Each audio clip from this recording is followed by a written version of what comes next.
Let's start with the cosmological argument that you're making. So the Richard Dawkins comeback, the one that you hear most frequently with regard to the finitude of time and the idea that everything has a cause, is, okay, well then what caused God? Yes. It's important to state the first premise correctly, Ben. It's not everything has a cause.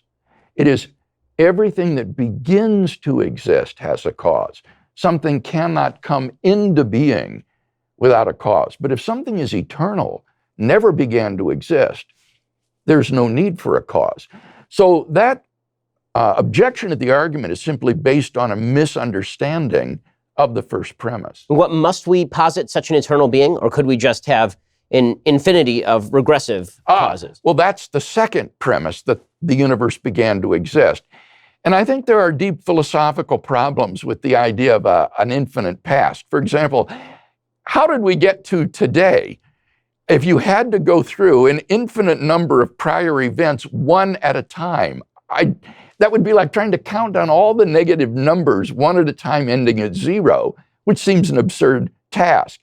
Moreover, we have remarkable scientific evidence from the Big Bang expansion of the universe and the thermodynamic properties of the universe, which suggest that the universe cannot be infinite in the past, but must have had a beginning around 13.8 billion years ago.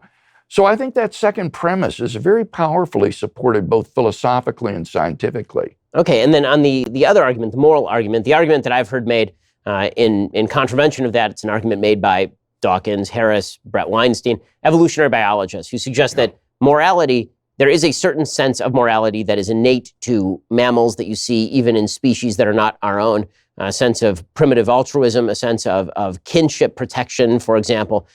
So is it possible that that morality is embedded on a very basic level in behavior of mammals beyond the idea of an objective morality that we think about and therefore enact, that it's just embedded in the natural code? This response is almost a textbook example of the genetic fallacy.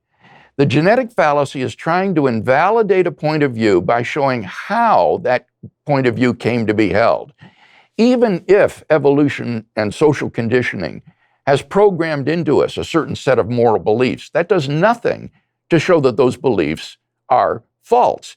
Indeed, if moral values are gradually discovered rather than gradually invented, then our gradual and fallible apprehension of the moral realm no more undermines the objectivity of that realm than our gradual, fallible apprehension of the physical world undermines the objectivity of the physical realm.